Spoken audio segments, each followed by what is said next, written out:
Got open man. DJ Moore. End zone. Touchdown. Touchdown Bears. I am Jeff Joniak. Blitz is on. Down he goes. Husker. What was it like playing for Coach Ditka? I don't want to answer any questions like that. Pressure coming. He's in big trouble. Down he goes. Montez Sweat. And etc. Now, Bears Etc. brought to you by Chevy Drives Chicago, the official truck partner of your Chicago Bears. An important week 3 about to unfold for the Bears as they share Soldier Field with a 1-1 Dallas Cowboys Sunday at 3:25. We discussed today in episode 170 of the Bears Etc. podcast. In this episode of Bears Etc. brought to you by ChevyDriveChicago.com, the official truck of your Chicago Bears. With Super Bowl winning Bears guard Tom Thayer, I'm Jeff Joniak. I emphasized 170, Tom. Growing every day. Yeah, I can't wait till it's 2. No, I can wait because I never wish time away. But someday we'll be saying this is episode 270 and so on and so forth. But a lot to look forward to this weekend, and here we go. Yeah, also a couple birthday shout-outs. One, happy 104th birthday to the NFL, and the Chicago Bears founded on this date in 1920. You know the story. Canton, Ohio. Ralph Hayes Hump Mobile dealership. And happy 85th birthday to the coach, your coach, Mike Ditka.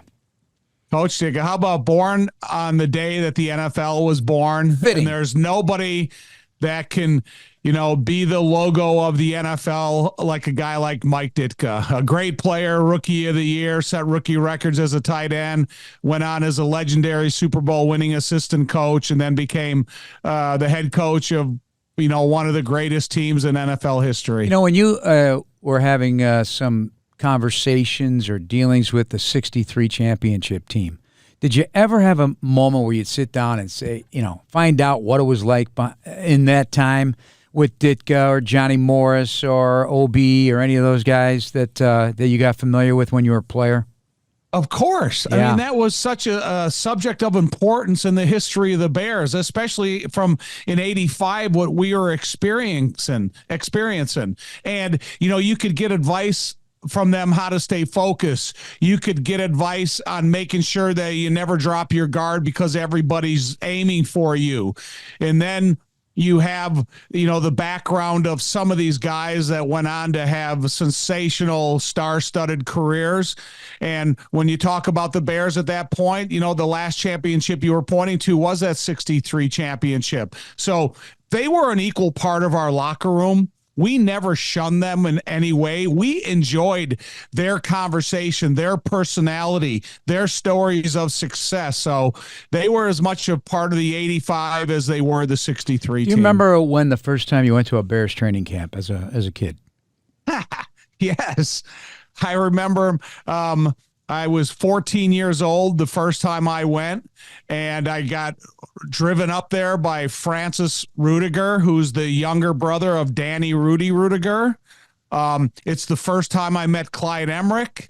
We were lost. We were in a gas station, and we saw a guy in a Bears shirt, a polo type shirt of that time, and Rudy said, hey, go out and ask him if he knows how to get to Bears camp. And so I got out of the car and I said, excuse me, sir, could you tell us how to get to Bears camp? And he says, let me finish putting gas in and I'm going to pay and then just follow me. And I get back in the car and Rudy, who's a great weight coach, great weightlifter in his life, he goes, do you know who that was? He goes, that is Clyde Emmerich. He's the strength coach of the Bears. He is one of the greatest weightlifters at all time. And so his persona became sensationalized that first time I met him. And then I went on to meet him a couple times. And then when I went to the Combine in Detroit, my senior year in college, Clyde was giving liftoffs on the bench press. And, it was a friendship for life from that point on. It's just occurred to me, if your life was a puzzle and we were putting pieces together, what would the final puzzle look like? Because of all your connections to all of these unbelievable, historic people in the National Football League, 40 years from your Super Bowl win, but preceding that all the way back to your days at Joliet. I mean, it would be amazing you have any idea what it might look like? It would be a collage. It would be a collage of individuals. It would be a collage of Gordy Gillespie. It would be a collage of Dan Devine and Jerry Faust and their assistant coaches. It would, Francis Rudiger would be an incredible, enormous part of it because he was one of my strength coach leaders from the time that I really set my sights on playing football. And then the whole, USFL experience that led to the Chicago Bears. And it's kind of funny that you brought it up because I was thinking about Mike Ditka, and I would love to have a chance to talk to him because I would like to tell him what an enormous role he played in my life in terms of football player success, experiences, commitment. He always used the ACE, attitude, character, enthusiasm, and it never goes away. And so if you talked about a puzzle, it would be a collage of faces. Yeah, coming up on Bears Weekly on Thursday night on ESPN 1000, we'll have a conversation with Steve Berline, the former NFL quarterback and former Golden Domer. And I didn't have a chance to bring this up to him, but there is a painting by a sports artist. I don't know if you're familiar with it. It's called The Sack. That's the painting. It's a beautiful painting, but it's of Cornelius Bennett, the Alabama linebacker, hitting him so hard. He is later said that it was the hardest hit he ever took in any level of football, and they captured it in a painting. Just the collage of moments in a long-time NFL or football veteran that managed to make it through, Little League football to the college game, high school, to the NFL and beyond college. It's just amazing what you guys have. It's just a portrait of life, picking yourself up after being knocked down, a metaphor for life, and a portrait of what has influenced all you football players. It's impressive. Just, in this 170 of these podcasts, you take a look at a Doug Plank, a Mike Singletary, a Jim McMahon, all these different guys that we've had the chance to talk to. Yeah, Hamptons, all these guys that we've had a chance to talk to. And you talk about every one of these experiences factor in everybody's career. They have the big hit. They have the challenge. They have the great coaches. Everything. You could have a list of 10 questions, and every single time we interview an ex-player, we could ask those 10 questions to every one of those guys, and it would be a great podcast actually to do to, never vary from the 10 questions. Here's the thing about the NFL and just football in general, in my opinion. I covered every sport as a young reporter in the 40 years that I've been in the business. But football is it opens as a book. There is a cover, then you open it up, there's a table of contents. Every game, there's a beginning, there's a middle, there's an end. There's a winner, there's a loser. There's a overcoming adversity or blowing a team out and you don't experience any adversity. But each of the games that you've played, from the lead up, from Monday morning when you walk in to watch tape or get yelled at by your head coach or position coach, to the preparation, it's just like in Super Bowls. The behind-the-scenes stories of what the game plan, how it was constructed, and why. Each game is its own book, and it would be wonderful reading no matter the outcome. I think that's the unique thing about football, because you only have, now 17 games, or in college 12 or 13, 14 games. If you're fortunate enough to go to the playoffs. But every other sport, we got 82 here, we got 80 here, we got 162 here. That's what makes football so unique. Every game is its own story. Yeah, I think the emotional conclusions to every game and then the emotional conclusion to the end of a season. So, 85, you walk back into the locker room after the Super Bowl and you are a Super Bowl champion. No one could ever take it away from you. It's the most glorious moment in a lot of guys' career. We've also walked into the locker room after the Bears got beat in the Super Bowl to the Indianapolis Colts. And there can be nothing as more deflating as walking into a locker room, even though we weren't players, as a part of a Super Bowl team.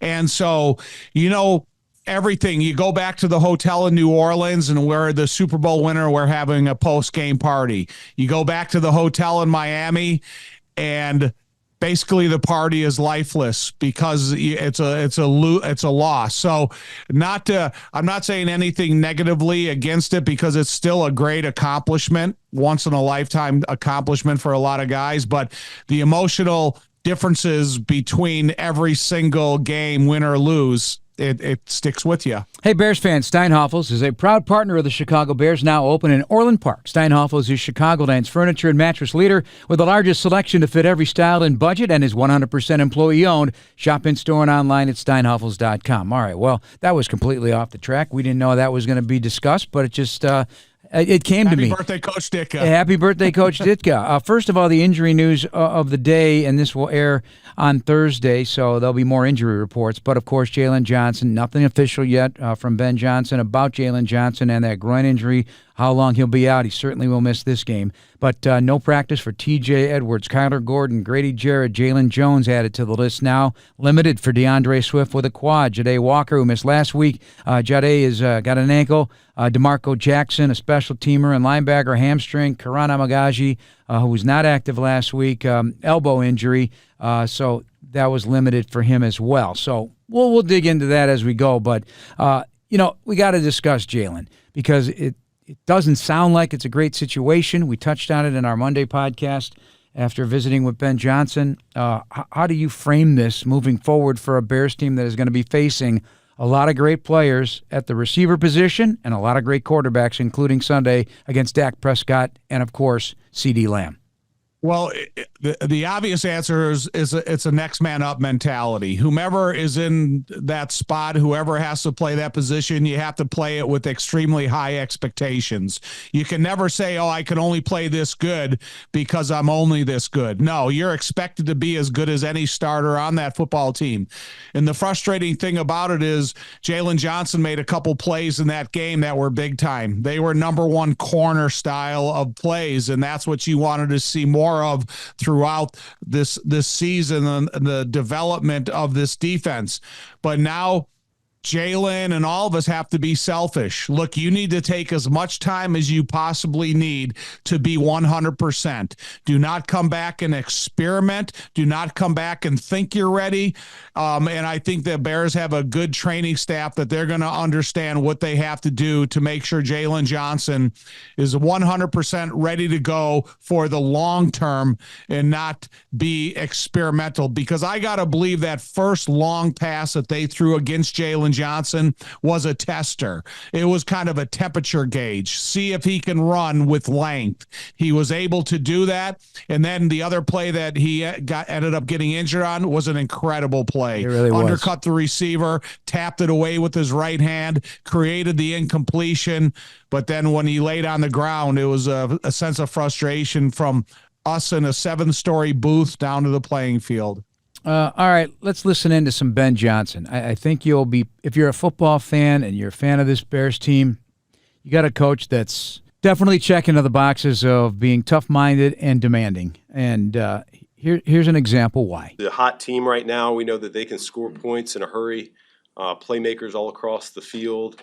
Offensive line's playing at a high level right now. And then, of course, the quarterback he's playing some of the best football in the NFL right now, in my opinion. So we've got our work cut out for us there. I mean, their running game is significantly improved from where it was a year ago.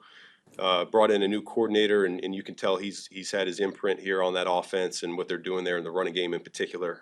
Defensively, this is a group that rallies to the football. They hustle. They play with good fundamentals. It's going to be one of those games where we have to be on our technique.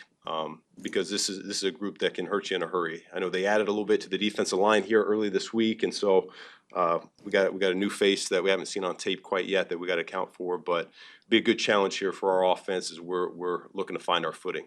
I'll go ahead and open it up from there. You volunteered on Monday that there were some things on tape offensively away from the ball that displeased you. What were some of the specifics of the things? Yeah, there were things all over the tape on all three phases that we're looking to clean up. And I thought as a whole that team, they played a little bit harder than us. And that's a reflection of me as a coach. That's a reflection of our coaching staff, and it's a reflection of our players too. When you play a good team like that on the road, that you gotta be all out and every single snap, and that just was not the case. So specifically, it was everybody. Are there guys that need to practice better too? I think our practice habits are yet to reflect the championship caliber team. Ben, you faced Manny Rufus's defenses quite a bit the last few years. Just what do you specifically need to be prepared for when you're going up against Flus the man? He's a guy that I've respected, really dating back to his time in Indy. I remember being in Miami and going against his defense for the first time, and you could tell that what those players are being coached technique-wise, it shows up on game day in terms of shedding blocks and rallying to the football. That carried over here for the 3 seasons, and I mean, make no mistake about it. It was one of the more challenging defenses that we faced when I was in Detroit. Would struggle to run the ball at times, really good red zone defense, and so. Like I said, we got to be on our stuff here this week to know who we have schematically, but also we got to play with good pad level, we got to play with good finish, and we got to combat their swarm to the football mentality with population of the ball ourselves. And how do you have to, I guess, for your game plan, how you're going to call a game when you know you're going against a defensive coordinator that knows Caleb intimately, his tendencies, all of the things that he did since he spent so much time with him? Yeah, well, we've got guys in the building that know how his mind works, and so we had some information on just schematically how he liked to approach my offense in general and his feelings on Caleb. So I feel like we know what he knows, and we'll be just fine there. What's Dan doing that makes you feel like he's playing the best football of just about anybody? Man, when I see a quarterback utilize cadence the way that he does, and I know that's a little thing, but it's reflective of he's got total control of the field. He's looking to manipulate the defense. He's looking to control them. Hopefully, we'll have a loud crowd here on Sunday that combats his ability to use that cadence to our disadvantage. But when I see that on tape, I know like this is a guy that's seeing the field really well right now, and he's trying to move defenders around. And I think that's when you have an experienced player like that, that's a dangerous thing. You're concerned that 2 games into your head coaching career, and it has not gone like you wanted in either of those games, and you're 0-2. What tone do you take with the team in terms of balancing? You want to keep a positive mindset, but you also need to be very clear and truthful about what's gone wrong. Yeah. The process never changes. It doesn't matter if we're winning or we're losing. Every week we're coming in. There's good stuff on tape, and there's not good enough stuff on tape. And just when you win, those mistakes get minimized, and when you lose, those mistakes get magnified. And it's simple as that. And so those mistakes are loud and clear right now that we're making too much of them, and they're of the giant variety. And but our process isn't going to change. It's something I believe in. It's something our staff believes in. We're coming in, we're getting the corrections done, and then we're turning the page. So we can talk about last week and continue to do that. But as far as I'm concerned, this building right now, we're focused on how do we win our first game of the season, and our next opportunity to do that is against Dallas. Ben, you said your practice habits aren't yet at a championship caliber. So what specifically are you looking for on the practice field this week? We should be going to the football, finishing hard. We talk about it all the time with the offensive players that our fundamentals, our finish, and our technique, they need to show up and walk through. They need to show up on the practice field. That's how it shows up on game day. Simple things of how do we properly block, how do we catch the ball, how do we block after the catch, ball security, and things like that. It's the little things that you learn in youth league football that even at this level, they make a huge difference. You were sitting there listening to that this morning and going, all right, let's go. He's not accepting the first 2 weeks on the games that they've lost and how they've lost them, and he's emphasizing the need to clean up things immediately, and he's not messing around. Of course, that's his sole mission, is to make sure that this team gets better week in and week out. They have more of an attack personality on offense, and they play a ferocious style of defense. Listen, man, I've been waiting for this temperament from my head coach. His demands for professionalism, his demands for preparedness. And he's a guy that has been a part of a team that went from 0 to 100, and he understands the building blocks. He understands the time it takes. So I have a great appreciation for Ben Johnson, and I really do believe that, he's the fixer of this organization and this program. He's thinking big. I love to hear his honesty because, if back in the day where reporters had pens, you could probably hear the clicks of the pen if they didn't have their ink out and ready to write, because that's a bold statement. And sometimes you say those bold statements in a press conference to make sure the players hear them. And again, I appreciate his honesty. And if I was a guy out there that was making mistakes or wasn't getting the effort that's required of Ben Johnson, I would have concerns. So amen for Ben. Love to hear it. And I want to hear more. Also said the Lions played a little bit harder than us. I know. It's a hard pill to swallow. And if he believes that's the truth, then it is the truth. And, you're a team that has enough experience, veterans and leaders in that locker room, that maybe it's time that you're heard from in that locker room. What's expected of you on the practice field and how it should carry over to the game field. And, they got better from week 1 to week 2. I expect them to have significant improvement to week 3. You're at home. You have over 121 snaps or whatever I said of competitive football on the offensive side of it, and over 100 snaps on the defensive side of it. So every single time that you have those, 50 to 60, 70 plays, you're gaining experience with every snap, every count. Introducing Cruz Blanca, a line of Mexican-American premium cervezas. Bold, vibrant, and brewed right here in the U.S. It's the perfect beer for tailgates, backyard grills, and post-touchdown celebrations. Celebrate responsibly, Chicago. All right, let's listen in to the quarterback, his weekly news gathering with the media. I'll tell you that from being here at Hallis Hall and watching him walk up to the podium, Caleb Williams was in a very good mood, expressive mood, very, very happy with a smile on his face about the work that's being done. This portion is discussing the tight end position, and Ben Johnson taking some of that responsibility at his portion of the news conference about getting the tight ends involved, and then Caleb took it from there.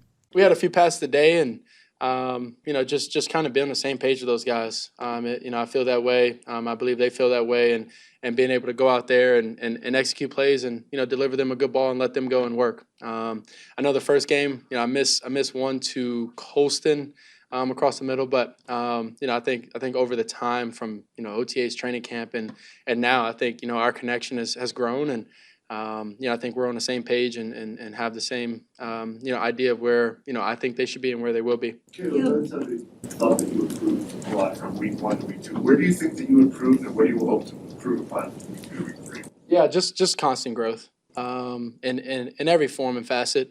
It's getting the guys out the huddle. If we're on the road and it's third down, it's loud, been able to get the call, get out the huddle, get up to the line, make any checks, allow anybody else to kind of see or make checks or feel pressure or anything like that.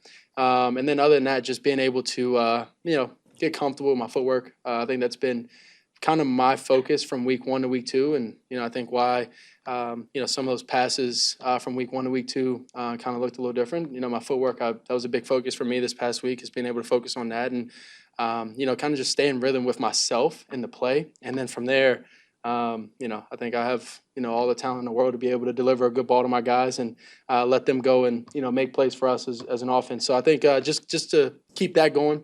Keep focused on my footwork. Obviously, you got to get everything down as a QB, all the plays, all the situations, things like that. So, just consistently growing. Make sure my eyes in the right place. He's keen defenders. Yeah. Okay. Got what you're saying. Yes. It's something that we talk about. Something that we. It's a part of progressing in football. And growing more in this league is being able to. Obviously, you see guys like Matthew that's done it for. How many ever years he's done it, and being able to just know where people are and being able to either keep them where they are, to be able to deliver the ball or move them and be able to deliver the ball behind them. And so there was a few times, last game that happened. The first game, actually, we were practicing those things. I ended up missing those 2 passes that we all talked about. But other than that, it's just something and little nuggets that Ben gives me throughout the week, and whether it's the concept or just that singular play, it's something that we talk about and discuss throughout the week, and using my eyes and being able to move wherever I want and move the defenders wherever I want. Caleb, Ben was a little critical of practice habits so far this year. What role do you play in setting the tone?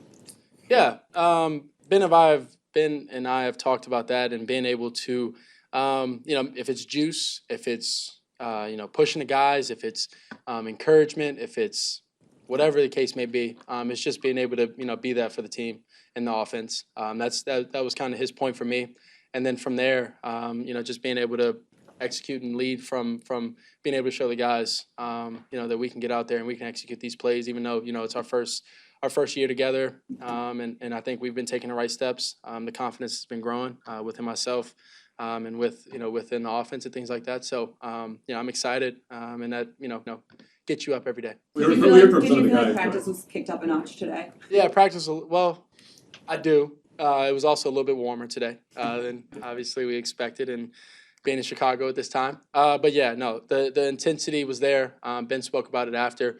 He was happy with the way practice went today, I believe, and we got to keep going. We got to keep pushing. And obviously, when you have the kind of setbacks per se that we've had, being 0-2 at the point that we're at, you can't keep doing the same thing over and over and think something's going to change.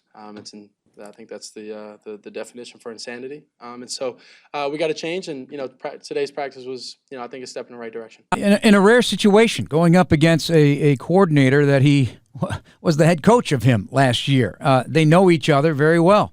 They know what to expect from one another, but obviously the players are different and so forth. Well, I'm glad you brought this up because last year, Caleb Williams never played against Matt Eberflus. Matt Eberflus never played against Caleb Williams. He doesn't know his strengths and his weaknesses, just like Caleb doesn't know about that. Matt Eberflus was getting his defense prepared. That's where his commitment was to this football team. And then the offensive coaches, Shane Waldron to start with, was getting Caleb ready to play his system. It wasn't saying, Caleb, we're going to get you ready to play against Matt Eberflus's system. That wasn't the case. So this is all about starting fresh. This is all about first-time experience. This is all new for Caleb in a game condition against Matt Eberflus. So I was listening to that question, and I was a little frustrated with it because this is about Caleb learning Ben Johnson's offense and forgetting everything that he went through last year. And so I look at that to be a fresh start for Caleb. A position that Matt Eberflus has to play against Ben Johnson in his offense, and then Caleb, he's got to go to work. One thing is, it's zone defense. They played almost 90% of their snaps so far. Zone defense, eyes on the quarterback, rally the football, and try to prevent the big plays. So how does that factor into Caleb's strengths and Ben Johnson attacking that? What do you consider a big play? Because I'm not a big play person. I'm looking for first downs. So I'm looking at incorporating the tight end more in my passing game, whether it's 4 to 6 yards of quality completions off the line of scrimmage. I'm okay with that. If the running game is averaging that 4.5 yards a carry that Eric Bieniemy in this running game wants, I'm okay with that. This is not offense that I'm looking for shock plays. Yeah, if you take that attempt, like the long pass to Roma Dunze this past week into the end zone, if you take those shot plays, fine. But give me consistency in those 75 offensive plays that average 5 yards, 7 yards per play. And then I'll be great. I'll be happy with that, because then you're talking about an offense that's gaining consistency, staying on the field, getting first downs into the red zone and scoring. Yeah, and I feel very confident in Ben and his red zone creativity. Me too. He's very, very creative, and I think they're going to win in the red zone. I do. And the thing about it is every single offensive play is designed to be a touchdown, but that's not reality. So, if you're talking about big plays, what are 1 to 3 big plays a game on average for the most part, but it is about consistency. It is about time of possession, and it is about earning the opportunity in the red zone to get a touchdown. So that's what I want to see out of Caleb, this offense. Good news, Chicago. United Airlines is getting brand new planes with all the bells and whistles like Bluetooth connectivity, screens at every seat, and room for everyone's roller bag. United, proud to fly the Chicago Bears, and you too. One more thing from Ben saying that Caleb took a big step week 1 to week 2. Approach to the game is what it needs to be. Eventually, results will follow. He's also emphasizing, Tom, this will be a much better football team come December. I know that's a long way to wait, but there'll be progress along the way. I believe it. And I don't know if I've read this stat, and it actually comes from Doug Coletti, our statistician. In the first 5 games, Jared Goff threw at a 59% completion percentage. In his next 46 games, he threw at a 70% completion percentage. So as good as Caleb went from week 1 to week 2, I expect that the process to continue. And even in the press conference, Ben had, everybody expects it to be at a 45-degree angle arc, and he says, no, there's going to be some ebb and flow to that process, and I expect the same. But if you give Caleb time to get a better understanding of the system, get a better command of the cadence, then you're going to see those significant improvements that I think he'll make. All right, let's look at this Dallas defense. What sticks out? I know one thing probably is Kenny Clark. He's as solid a player as you're going to find, especially against the run. Stays square, stays stout, disruptive.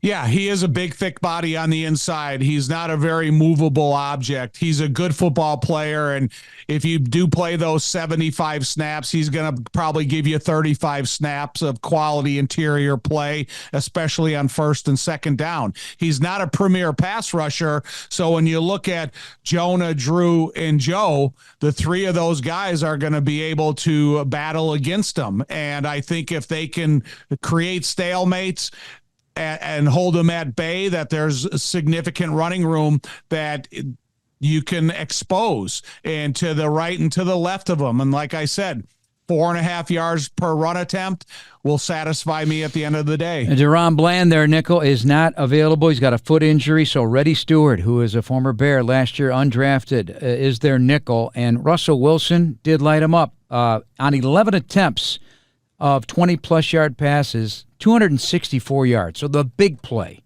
is something that damaged the Cowboys last week.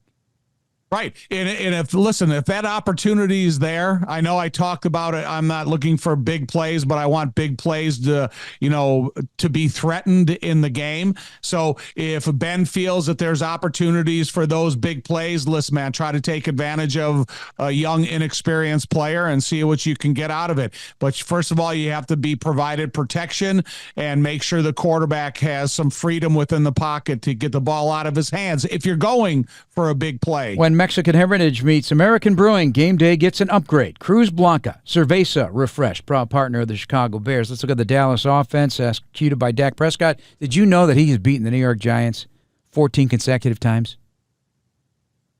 Listen, we have numbers like that of our own that we have to contend with. I did hear that, but in the state that the New York Giants have been in over the last few years with multiple coaching changes, quarterback changes, significant injuries to key players, getting rid of their best running back. I'm not super surprised in those interdivisional games. They have a lot of emotional attachment to them, just as the emotional attachment to the divisional games here in the Central. First-time coach Brian Schottenheimer, but not a inexperienced coach. He's been in the league a long time. I guess more under center and a north-south type of scheme for him, the Shanahan scheme. So what to expect? Probably not much double tight ends, but a lot of 3 wides, 11 personnel, as they like to say. Heavy with that because they got a lot of weapons. They do. I mean, they got a good tight end. They got good wide receivers. You know, Schottenheimer, he may come from the Shanahan system, but his dad was a career coach as well. So he's been in this game for his entire life. So he may talk about a major influence in his coaching career, but the most major influence is probably his dad. So he goes back to old school generation of type of football, under center quarterback, play action, use the tight end. But he's got the type of wide receivers and Pickens and CD Lamb that if he wants to go for that big explosive play, he's got a couple guys that can provide. And a 1-2 punch in Javonte Williams, free agent. You know, it's interesting. I looked at some of these contracts. I always do. And they paid, I talked to you about this. They invested in the offensive line, draft picks and money. They paid CD Lamb. They acquired Pickens, who's still on his rookie contract, and Javonte Williams, who has been a revelation here in the first 2 weeks anyway. The longest touchdown of his career last week, 30 yards, a downhill power, tone setter. 1-year contract.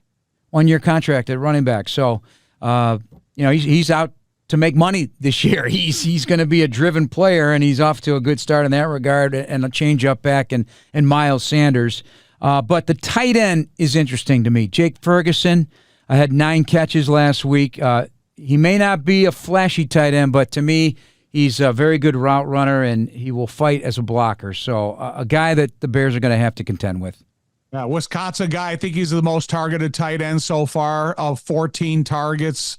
And so, he can offer a lot of what I hope that the Bears tight ends can offer Caleb in this offense. And if he needs multiple targets in the course of a game to get some of those big play openings that we talk about, then, you can go from short to deep if you have those types of tight ends. Tom, maybe he'll be in your keys to the game. Maybe the best tight end production will win the game. I like it. And I expect it to be out of Cole and Colston.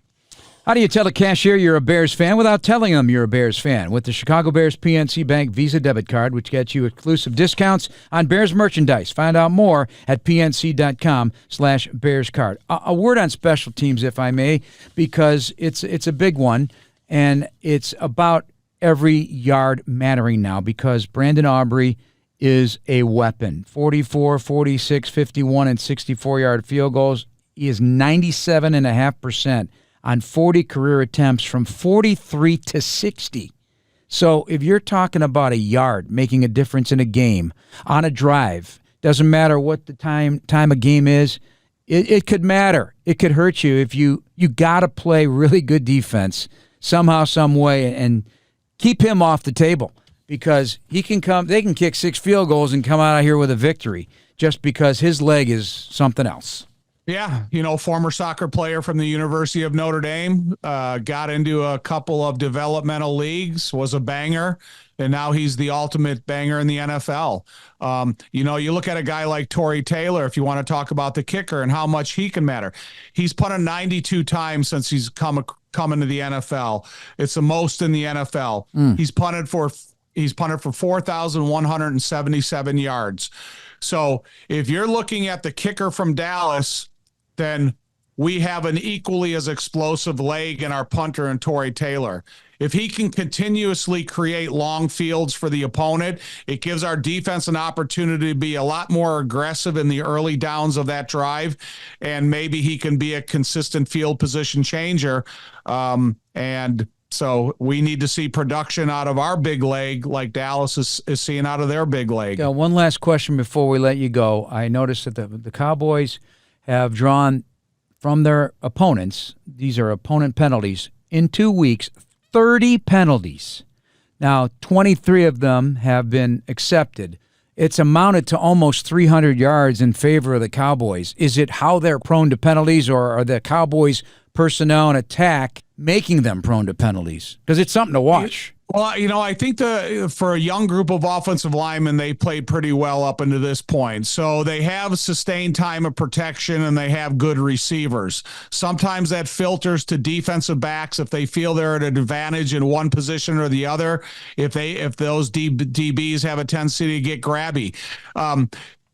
Dak Prescott has changed his cadence, where his other cadence when he was playing with McCarthy was real consistent and it was repetitiously the same almost every time. And it was super predictable. Now he's got a different cadence that it keeps defenses off balance. And if he feels like he's got a guy listening to the cadence instead of watching the football, he can take advantage of that position and that player. I think we've heard that term cadence more often this year than any other. I know. We are talking cadence. It comes from me. And Ben. The cadence is a weapon. It's the only weapon the offensive line has. And if you become proficient at your quarterback and the cadence, and you and I talked about it because of the side shot of the tush push and the two offensive guards getting off the ball before the center. That's what you try. That's the perfect snap count to me. That's anticipation. If you get that first sense of explosiveness before the center, then you're going to win. Score big at your local Chevy dealer. The Chevy Silverado will take you through this season in style. Chevy Drive Chicago, official truck partner of the Chicago Bears. All right, that's your game plan for the Dallas Cowboys. 3:25 kickoff. You can hear it on ESPN 1000 of the Bears Radio Network. For Tom Thayer, I'm Jeff Joniak. Thanks for listening, everybody. Please subscribe now on the Chicago Bears official app, Apple, Spotify, YouTube, or wherever you get your podcasts. Bear down, everybody.